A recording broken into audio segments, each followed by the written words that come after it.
Y aun cuando en este momento estés pasando por un momento difícil de salud, confía en Dios, no desesperes.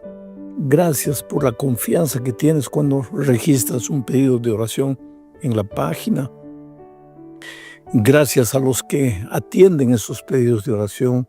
Y yo también, en mi vida particular, respondo tus oraciones, clamo a Dios en favor tuyo.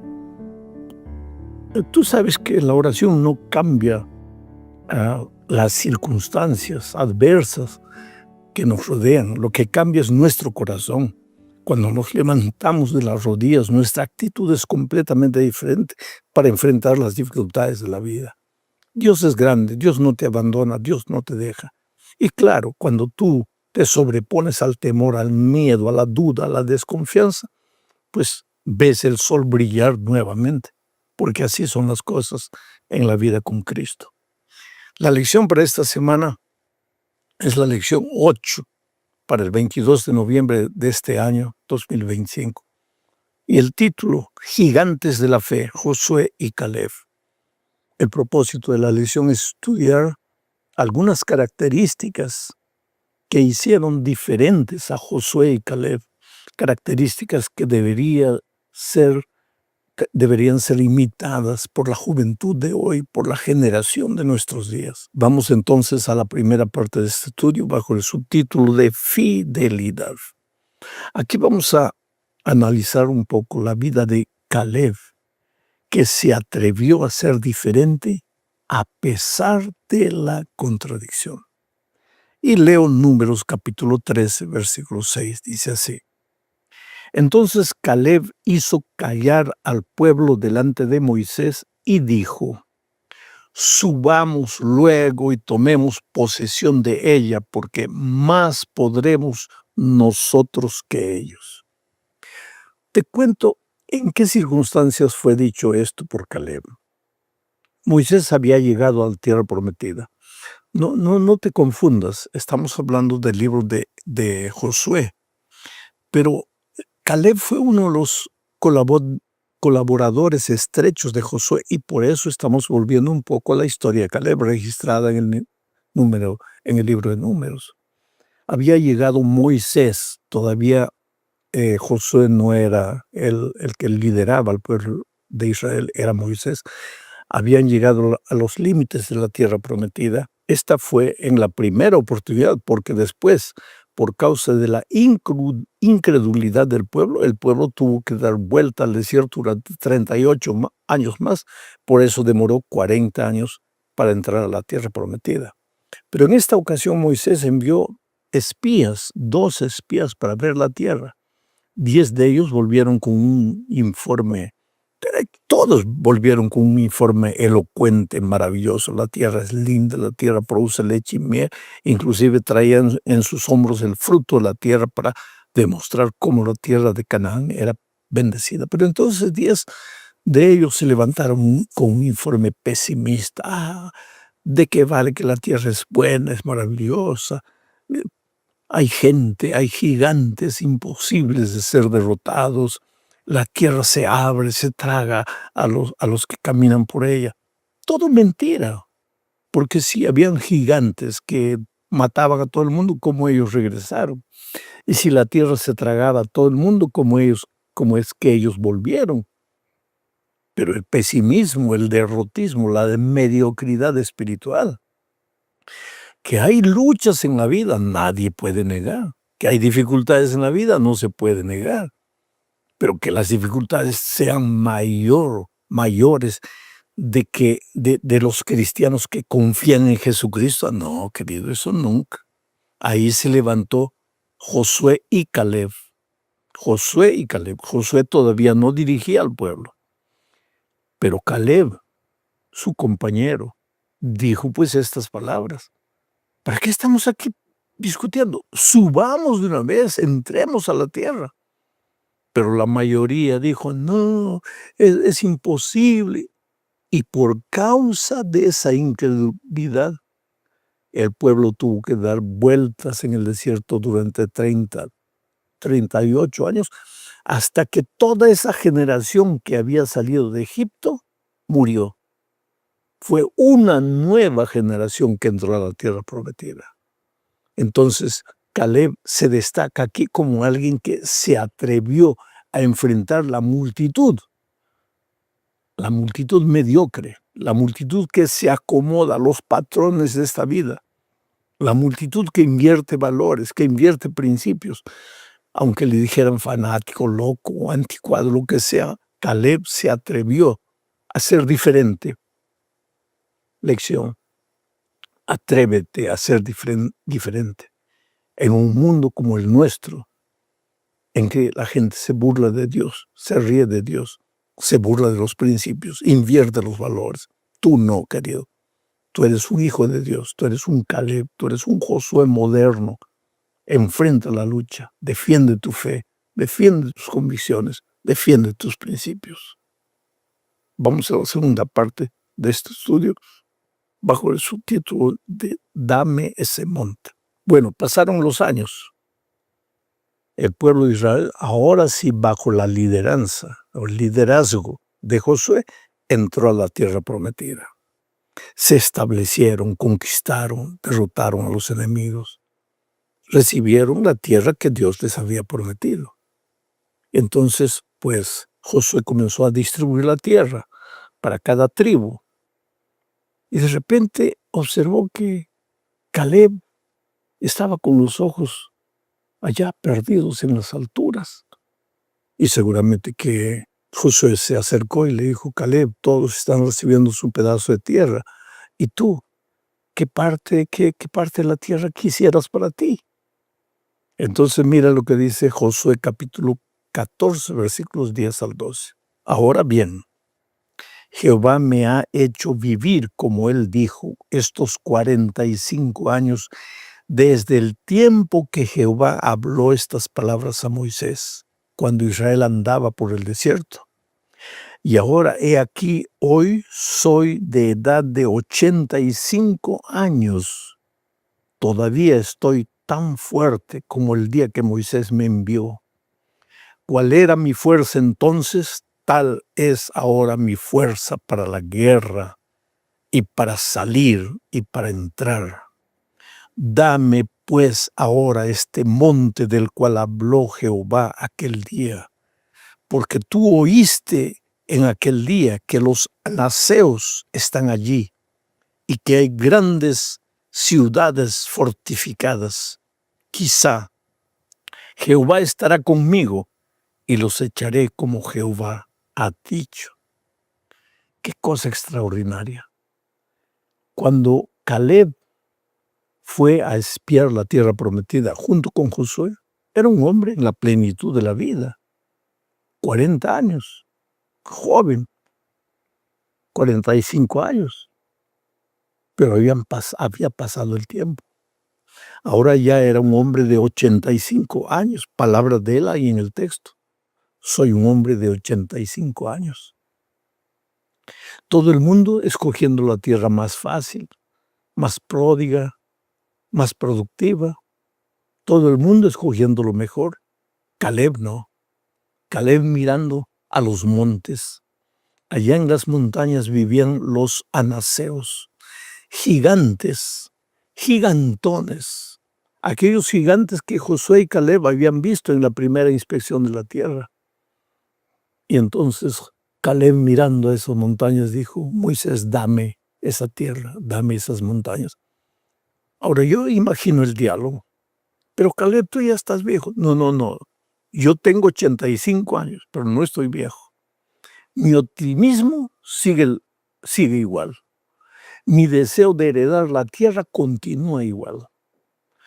Mi confianza en Dios continúa la misma.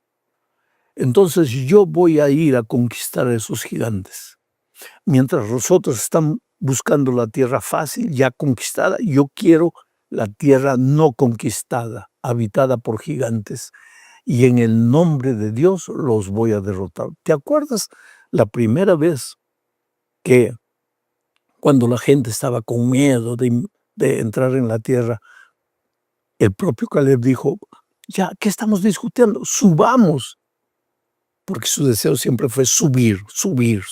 Ahora, con 85 años dice, dame la tierra, yo voy a subir en el nombre de Dios, mi confianza en Dios.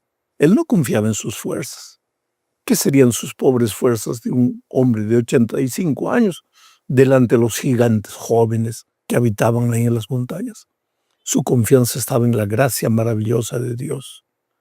La gracia de Dios te acompaña a donde tú vayas. Si vas al valle, allí está Dios contigo.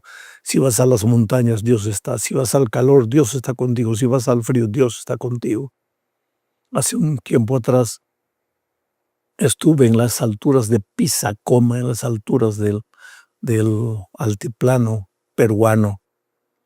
Acepté el desafío de ir allá por un simple motivo. Un día le pregunté al presidente, ¿cuál es el terreno aparentemente más difícil aquí? Y él me dijo, Pisacoma puede ser uno de ellos. Más de 4.000 metros de altura sobre el nivel del mar. Y yo dije, voy allá. Dile al pastor que si prepara candidatos para el bautismo, yo voy allá. Y fui. El pulmón, pues, tenía dificultades para respirar. Mi corazón estaba agitado. Un médico estaba a mi lado acompañándome. La ambulancia fue conmigo. Pero llegamos a Pisacoma. Estadio lleno. Prediqué en Pisacoma. Porque queridos, los que confíen en Dios no están buscando el terreno fácil. Ahora, yo fui un día y volví. Pero y el pastor que está ahí, su esposa, sus hijos que están ahí, ellos están todos los días en ese frío terrible, en las dificultades, en la aridez del terreno. Están ahí luchando, predicando el evangelio. Dame esas montañas. Esto es lo que tenemos que pedirle a Dios. No el lugar fácil, dame el lugar difícil, dame el lugar que nadie quiere. Ese fue Caleb. Y esa es una cosa que la generación de hoy tiene que aprender. Ahora vamos a la tercera parte del estudio bajo el subtítulo de El poder del ejemplo. Bueno, la generación de Josué y Caleb supo pasar sus valores para la siguiente generación. Para que entiendas esto, voy a leer Josué 15:16. Estas son palabras de Caleb. Dice lo siguiente. Y dijo Caleb, al que atacare a Kiriat Sefer y la tomare, yo le daré a mi hija Acsa por mujer. Y la tomó Otoniel, hijo de Cenaz, hermano de Caleb, y él le dio a su hija Acsa por mujer. Kiriat Sefer. Kiriat Sefer era un lugar donde los enemigos estaban armados hasta los dientes. Ya te digo que desde que el pueblo de Israel cruzó el río Jordán, su vida fue una vida de permanente batalla. Poseer la tierra no fue una cosa de un día, de un mes. A veces nosotros queremos que todo se solucione, todo aparezca en un instante. No, con Dios las cosas no son así. El pueblo de Israel tuvo que luchar, tuvo que esforzarse. Primero derrotaron a Jericó, después fueron avanzando. Hubo una derrota en Ai, después se arrepintieron, reconocieron su pecado, siguieron avanzando. Caleb pidió las montañas, pero había una ciudad llamada Kiriat Sefer que parece que nadie quería conquistarla. Entonces, ¿qué hizo ese Caleb destemido? Dijo, al que se atreviere a ir a Kiriat Sefer y conquistarla, yo le doy a mi hija como su esposa. ¿Quién no quisiera ser yerno del gran Caleb, el gigante Caleb? Así que un hombre llamado Otoniel aceptó el desafío y fue y conquistó, y Caleb le dio la esposa. Escuche una cosa. Tenemos que aprender a desafiar a las generaciones que vienen atrás de nosotros. Me alegra ver en diferentes países jóvenes capacitándose, entrenándose para ir a prestar servicio a lugares distantes, lugares difíciles. A veces esos jóvenes duermen en el suelo, comen la comida del pueblo, tienen dificultades, pero van a prestar servicio, a servir a Dios. Esos son los Otoniel modernos que aceptan el desafío de la generación que ya se va para continuar evangelizando. El mundo todavía no está evangelizado. Hay lugares a donde todavía no ha sido plantada la bandera del evangelio, lugares difíciles donde quien predique el evangelio corre peligro de muerte. Pero necesitamos jóvenes dispuestos a ir a esos lugares y a entregar su vida por Cristo. Seguimos avanzando con la lección. Vamos a la parte 4, bajo el título de Un héroe humilde. Y aquí hablaremos de Josué, porque Josué también finalmente escogió un lugar para vivir, y él escogió Silo, donde estaba el tabernáculo. ¿Por qué? Porque en el tabernáculo pues estaba el arca, y el arca simbolizaba la presencia de Dios. O sea, hasta buscando el terreno para vivir, Josué buscó estar cerca de la presencia de Dios. ¿Por qué? Porque él sabía que todo su peregrinaje Dios lo había acompañado, nunca lo abandonó. Leo Josué capítulo 19, versículos 49 y 50, dice así. Y después que acabaron de repartir la tierra en heredad por sus territorios, dieron los hijos de Israel heredad a Josué, hijo de Nun, en medio de ellos. Según la palabra de Jehová, le dieron la ciudad que él pidió, Timnat-Sera, en el monte de Efraín, y él edificó la ciudad y habitó en ella. ¿Te das cuenta que el líder, que fue Josué, no fue el primero en escoger la tierra? Fue el último. Interesante que la expresión del texto dice, el pueblo le dio. O sea, por él de repente ni tenía tierra. Pero el pueblo dijo, no, Josué, tú eres el líder. Tienes que tener también un lugar para vivir. Y él escogió Timnat-Sera, que quedaba cerca de Silo, donde estaba el tabernáculo. ¿Por qué?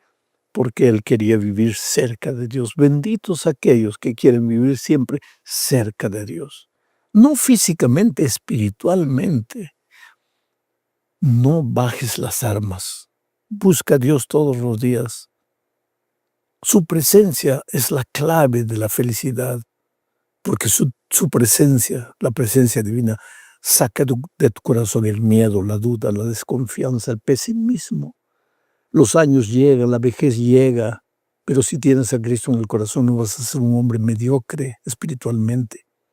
Vas a ser un vencedor. La vejez llega, el cuerpo ya no es el mismo, pero tu optimismo no nace de tus energías, de tus fuerzas, nace la presencia de Jesús en tu corazón. Llegamos a la parte final de este estudio hablando de transformados por la contemplación. Esta semana estudiamos las vidas de Josué y de Caleb, y ya dijimos, tenemos mucha cosa que aprender de ellos. Sería bueno revisar la vida de ellos e imitar la actitud victoriosa, aguerrida, humilde, fiel, actitud de servicio de estos dos personajes. Pero en realidad a quien tenemos que contemplar no son a los personajes bíblicos. Por más buenos que hayan sido, como Daniel, como José, hombres extraordinarios cuya vida inspira, a quien debemos contemplar es al Señor Jesucristo.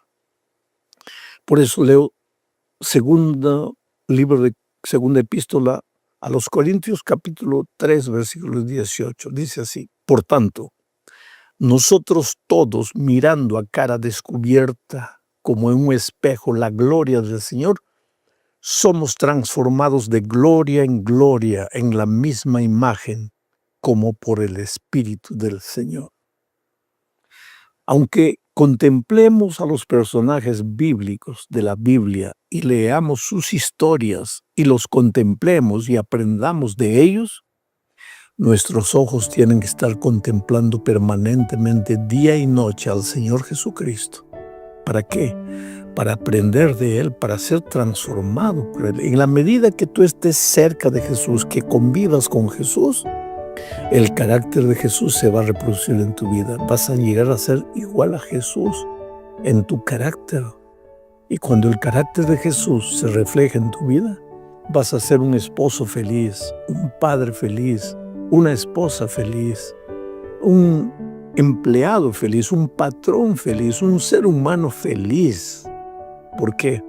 Porque la causa de todos nuestros problemas es el carácter. Peleamos, discutimos, brigamos, queremos lo mejor para nosotros.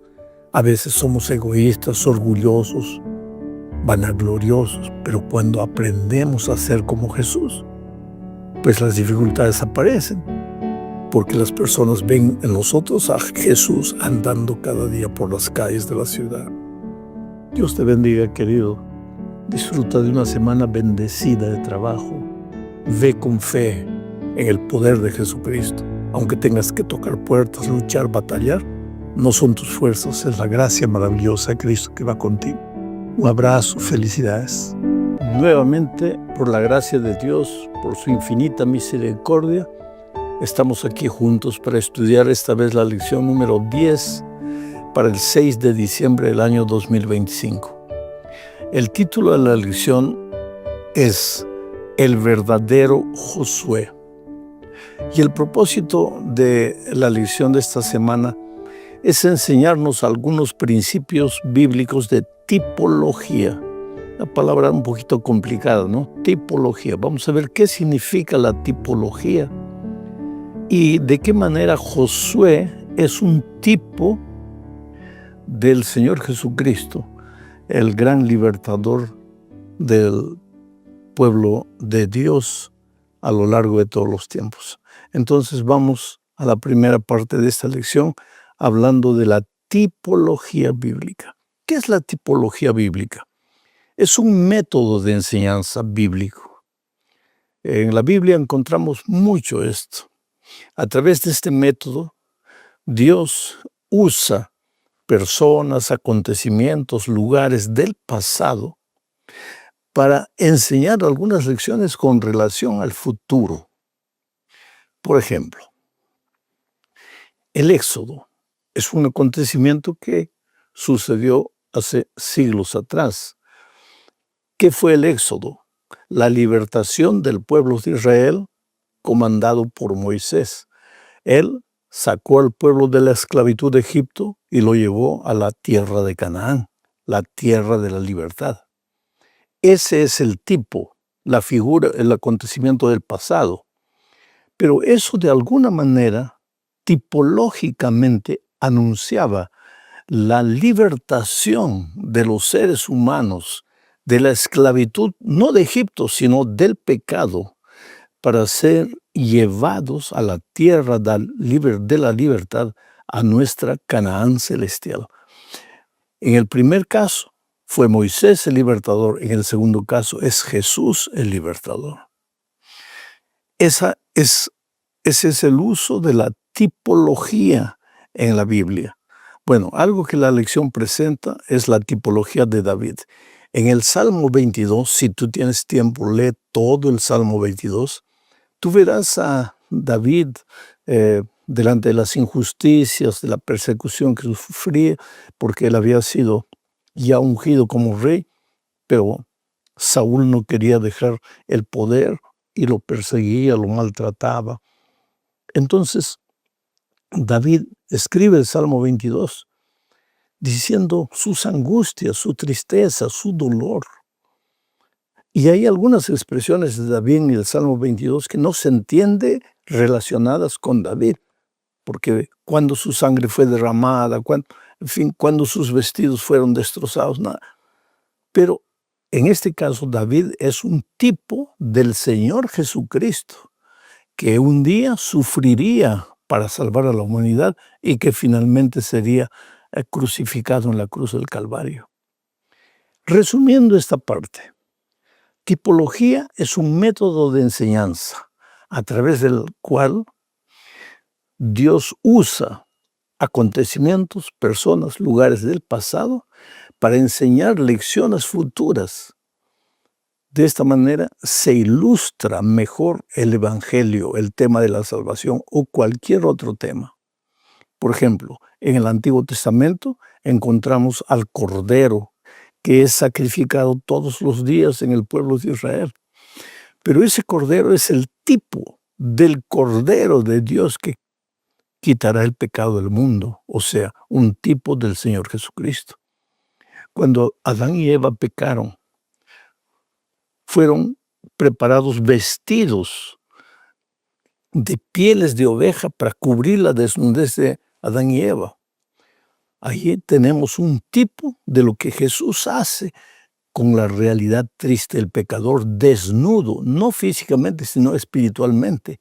Y como la única solución para el ser humano es Cristo, el Salvador. Sabes, querido, en todas estas lecciones no debemos dejar en ningún momento al Señor Jesucristo de lado. El riesgo que corremos es tratar de explicar tanto la tipología desde el punto de vista teológico, desde el punto de vista hermenéutico y esto y aquello, y nos olvidamos que el Evangelio todo tiene como centro al Señor Jesucristo. Y con lo que realmente importa no es tanto entender qué es la tipología, aunque puedes hacerlo, y la lección de la escuela sabática tiene muchos detalles que es bueno que tú estudies y subrayes, pero lo que es necesario entender es que la vida cristiana es una vida de comunión con Jesucristo, porque cuando tú estás triste, cuando estás pasando por dificultades, por problemas terribles en la vida, entender tipología no te va a ayudar de nada.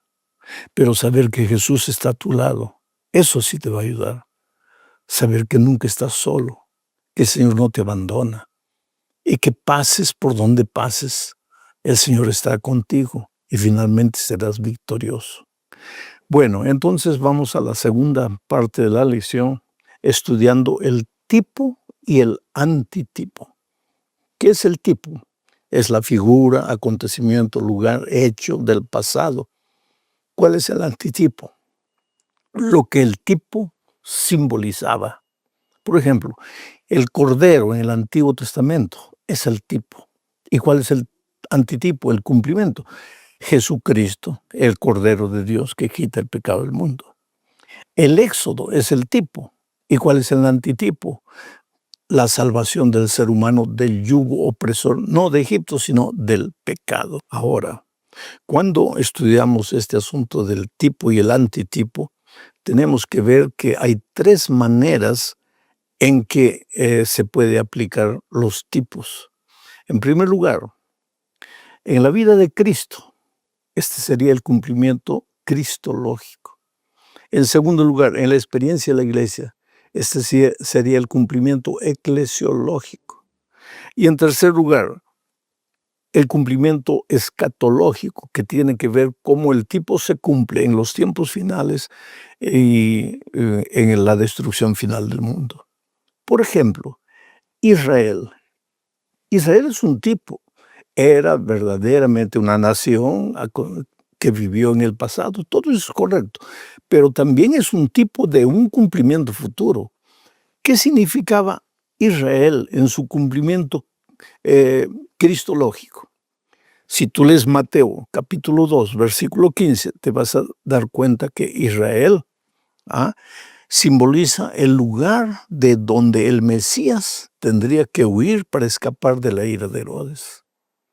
¿Y cuál sería el cumplimiento eclesiológico? Segundo Gálatas capítulo 6, versículo 16, tú verás que Israel en el Nuevo Testamento es el cumplimiento de la realidad en la vida de la iglesia. Israel simbolizaba también a la iglesia espiritual de Dios.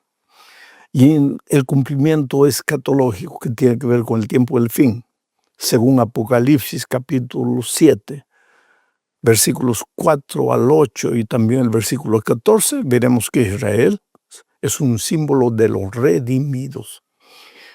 En el grupo de los 144,000, por ejemplo, ahí está Israel de nuevo, por tribu, pero Israel ya no existe. Israel fue un asunto del pasado. Este es el cumplimiento escatológico de Israel. Otro ejemplo, el Éxodo. Aquí está un poco más claro este concepto. En su fase cristológica, ¿Cuál es el éxodo? Porque de manera literal, ¿qué significó el éxodo? El éxodo fue cuando el pueblo de Israel salió de la esclavitud de Egipto y se fue hacia la tierra de Canaán. Ahora, ¿cuál fue su cumplimiento cristológico en la vida de Cristo? Cuando Jesús salió de Egipto, después que Herodes había muerto, para retornar a Jerusalén. Y en la vida de la iglesia, el éxodo en la vida de la iglesia, de acuerdo con 2 Corintios, capítulo 6, versículo 17, simboliza la salida del pueblo de Dios del paganismo, del mundo que lo rodea. Y en su cumplimiento escatológico, ahí tendríamos que leer Apocalipsis 18:4, para ver que en su cumplimiento escatológico el éxodo significa la salida del pueblo de Dios, de la iglesia contaminada. Y esto se refiere ya al tiempo del fin, cuando Dios dice, salid de ella, pueblo mío, refiriéndose a Babilonia. El pueblo tiene que salir de una iglesia que no es completamente verdadera en el sentido bíblico, no respeta las enseñanzas bíblicas, sino que las mezcla con tradiciones humanas. El santuario también. El santuario, de acuerdo con Mateo 26, versículo 61, el santuario, en su cumplimiento cristológico, es el propio Señor Jesucristo. En su cumplimiento eclesiológico, de acuerdo con 1 Corintios capítulo 3, versículos 16, 17, el santuario simboliza al pueblo de Dios. Y en su cumplimiento escatológico, si tú lees Apocalipsis capítulo 3, versículo 12, verás que el pueblo de Dios son las columnas del santuario, o sea, el pueblo de Dios redimido también es un cumplimiento escatológico del santuario. Bueno, esta parte es un poco teórica, ¿te das cuenta? Es interesante conocer, estudiar, vuelvo a repetir, toma la lección, estudia, reflexiona, piensa, subraya, pero hay que tener cuidado de no perdernos en esto. En la tercera parte del estudio, que es lo más práctico y bonito, a donde el autor finalmente quiere llevarnos, vamos a ver a Josué como la figura tipológica. Es interesante que Moisés, de cierta manera, es un tipo de Josué, porque lo que sucedió en la vida de Moisés también sucedió en la vida de Josué. Pero tanto Moisés cuanto Josué son un tipo del Señor Jesucristo, que es nuestro verdadero Moisés y nuestro verdadero Josué. Moisés sacó al pueblo de Israel de la esclavitud de Egipto. Cristo nos saca de la esclavitud del pecado. Josué guió al pueblo en la conquista de la tierra prometida, en el desierto, conquistando, venciendo al enemigo, derrotándolo, devolviendo la tierra a los hijos de Dios. Pero Cristo es el verdadero Josué. Él es el que nos conduce en esta vida. Porque, querido, la salvación ya es nuestra, pero el diablo no se queda tranquilo. Canaán ya era del pueblo de Israel. Sin embargo, ¿cuántas veces tuvo que enfrentar enemigos? La salvación ya es nuestra. Cristo ya murió por nuestros pecados. Ya nos sacó de la tierra de Egipto. ¿Pero acaso el diablo va a querer que nosotros lleguemos a Canaán? No, el diablo va a hacer todo lo que pueda y lo que no pueda también. ¿Para qué? Para destruirnos, para impedir que lleguemos a tener el reposo celestial con Cristo. Todos los días tú enfrentas luchas. Aparece un enemigo de una manera, de otra manera, dificultades. A veces esos enemigos no son exteriores, a veces esos enemigos están dentro de nuestro propio corazón, es nuestro propio carácter deformado por el pecado. Entonces tenemos luchas en la casa, en la familia, en la sociedad en que vivimos, en la propia iglesia de Dios. Hay dificultades, pero así como Josué condujo al pueblo de Israel a través de Canaán hasta encontrar el reposo, la conquista final, así también Cristo nos conduce, nos acompaña, no estamos solos al querer disfrutar de la experiencia de la salvación, que es en esta tierra incompleta, pero que será completamente cumplida allá en el reino de los cielos. Dios es maravilloso, queridos. La verdad es que no estamos solos en esta vida. Si en este momento estás atravesando un momento de dolor, de dificultad, a veces te preguntas, pero ¿por qué? ¿Por qué si cuando Cristo llegó a mi vida encontré la salvación, por qué en este momento no puedo disfrutar de esa experiencia de salvación? ¿Por qué hay dolor? ¿Por qué hay lágrimas? ¿Por qué hay luchas? Es que todavía estamos peregrinando en esta tierra. Canaán no era el reposo pleno para Israel. El reposo pleno, completo, es cuando Cristo vuelva. Nosotros también estamos en esta tierra. ¿Podemos estar seguros de nuestra salvación en Cristo? Claro que podemos. Cristo nos garantiza la salvación. Pero todavía estamos luchando, enfrentando dificultades. Vamos a la cuarta parte de este estudio bajo el subtítulo de El verdadero Josué como antitipo. Josué es el tipo del Señor Jesucristo, ya vimos eso. Jesucristo es el cumplimiento de Josué. Josué fue real, pero era apenas una figura. En realidad, en su vida, en su ministerio, en su trabajo de conquista, era una figura de lo que Jesús haría por su pueblo de todos los tiempos. Es interesante que el nombre de Josué y de Jesús tienen la misma raíz, Joshua. Ya por el nombre, Jesús era el cumplimiento pleno del Josué que la Biblia relata dirigiendo al pueblo de Israel. Pero además de eso, hay muchos incidentes en la vida de Josué que pueden ser aplicados hoy a la relación Cristo-Iglesia. Por ejemplo, el paso del Jordán. Josué condujo al pueblo de Israel a través del Jordán. Ese cruzamiento del río Jordán en realidad era una experiencia clave, porque hasta aquí habían estado en el desierto, ahora entraban a Canaán. Pero no había entrada a Canaán a no ser atravesando el río Jordán. Nosotros también vivimos esclavizados en Egipto, pero en algún momento encontramos al Señor Jesucristo, nuestro Josué, que nos ayuda a entrar al río Jordán para salir al otro lado y poseer la tierra. Ese entrar al río Jordán, yo me atrevería a decir que es un tipo del bautismo. Mucha gente que ya podría ser bautizada, que ya estudió la palabra de Dios, dice, pero ¿por qué es necesario bautizarme? Yo te diría, usando esta figura del tipo y el antitipo, ¿por qué era necesario que Israel atravesara el río Jordán? Porque Canaán estaba del otro lado.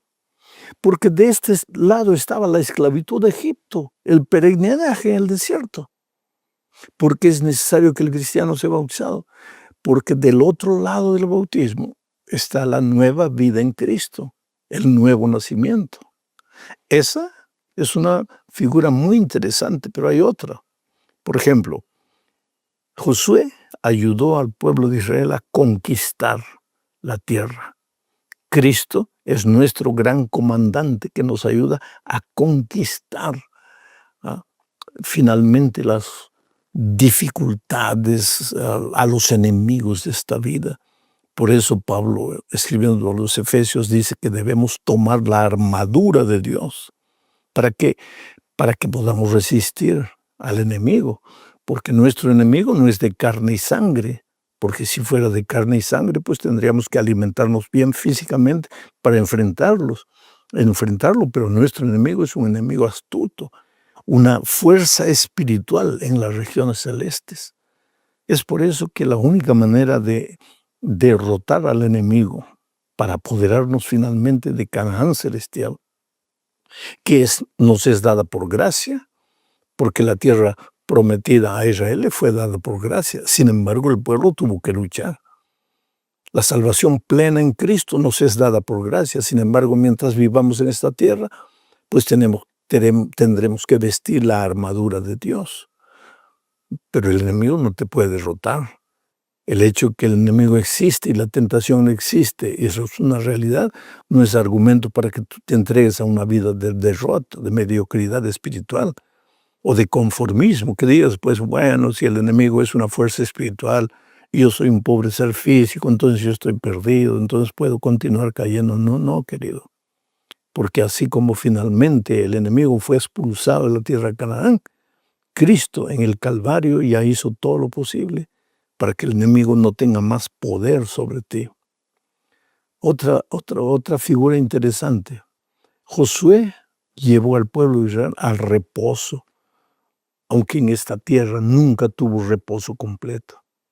Cristo nos lleva a nuestro reposo, pero no es nuestro reposo en esta tierra, aunque ya en esta tierra podemos usufruir las maravillas de la salvación. Cristo nos conduce a nuestro reposo celestial, cuando finalmente el pecado no se levantará por segunda vez, cuando finalmente pues habrá el pecado sido destruido, no quedará ni raíz ni rama. Ahora, ¿qué tiene que ver la última parte de nuestra religión? Jesús y nosotros.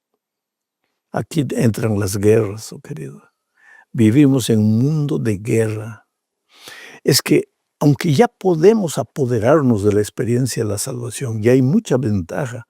Porque el otro día alguien me preguntó y me dijo así, pero pastor, si yo soy salvo y continúo sufriendo, entonces ¿cuál es el mérito de la salvación? Porque si no acepto a Cristo, igual sigo sufriendo. Y si acepto a Cristo, igual también sigo sufriendo. Entonces, ¿cuál es la ventaja de entregarle la vida a Cristo? Ah, querido, es mucha.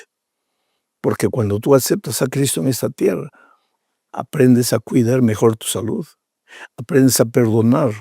Y uno de los venenos peores del alma es el rencor, el resentimiento, la envidia. Pero cuando le entregas la vida a Cristo, todo eso desaparece de tu vida.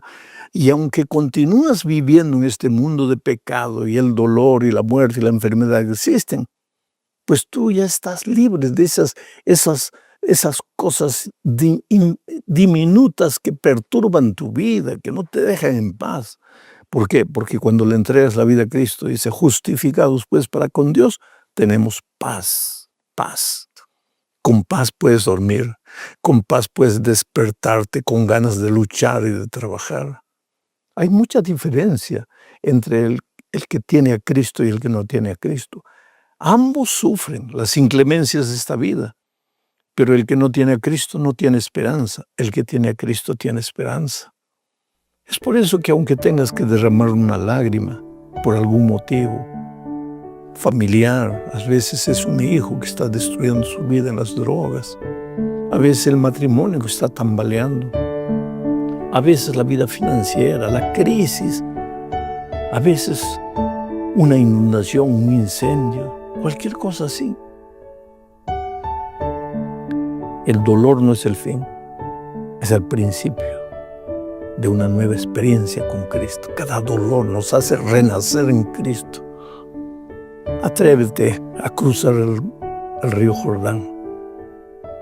Atrévete a caminar con Jesús, a enfrentar con Jesús cada día, cada lucha. No te desanimes. En resumen, terminando esta lección, la Biblia usa mucho la figura del tipo y el antitipo. ¿Qué es el tipo? La realidad pasada. ¿Qué es el antitipo? El cumplimiento. Cuando leemos los incidentes, los relatos, la biografía de personajes bíblicos, debemos ver de qué manera todo esto se cumple. Primero, en la vida de Cristo. Segundo, en la vida de la iglesia. Y tercero, en los tiempos finales, en los tiempos escatológicos. Mirando desde ese punto de vista, Josué no fue apenas un líder del pueblo de Israel. Josué fue un tipo de Cristo, el verdadero líder espiritual que no nos lleva por esta tierra física, que nos va llevando para nuestro hogar eterno con Cristo cuando Él venga.